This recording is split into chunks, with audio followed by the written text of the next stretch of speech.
حدیث نبی صلی اللہ علیہ وآلہ وسلم حضرت عائشہ رضی اللہ تعالی عنہا سے روایت ہے کہ نبی کریم صلی اللہ علیہ وآلہ وسلم نے فرمایا، جس کے گھر میں کھجوریں ہوں وہ لوگ بھوکے نہیں رہتے۔ ایک دوسری روایت میں ہے کہ آپ صلی اللہ علیہ وآلہ وسلم نے فرمایا، عائشہ، وہ گھر جس میں کھجوریں نہ ہوں تو اس کے رہنے والے بھوکے ہیں۔ آپ صلی اللہ علیہ وآلہ وسلم نے 2 یا 3 مرتبہ فرمایا۔ رواہ مسلم، مشکوٰۃ شریف، حدیث نمبر 4189۔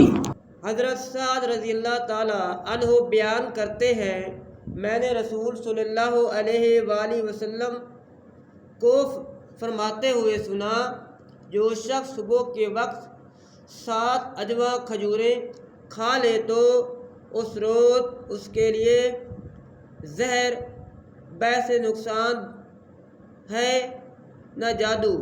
متفق علیہ، مشکوٰۃ شریف، حدیث نمبر 4109۔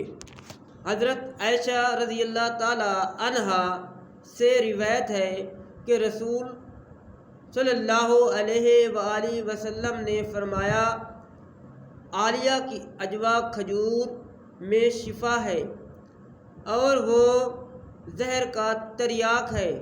رواہ مسلم، مشکوٰۃ شریف، حدیث نمبر 4191۔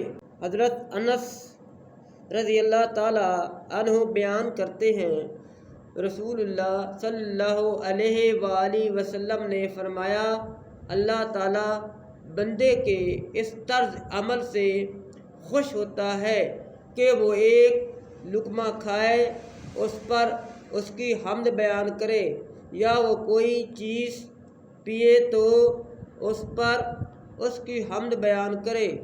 رواہ مسلم، مشکوٰۃ شریف، حدیث نمبر 4200۔ حضرت عائشہ رضی اللہ تعالی عنہا بیان کرتی ہیں، رسول صلی اللہ علیہ وآلہ وسلم نے فرمایا، جب تم میں سے کوئی کھائے اور اپنے کھانے پر اللہ کا نام لینا بھول جائے تو وہ کہے، اس کا آغاز و اختتام اللہ کے نام سے۔ رواہ الترمذی و ابو داؤد۔ مشکوٰۃ شریف، حدیث نمبر 4202۔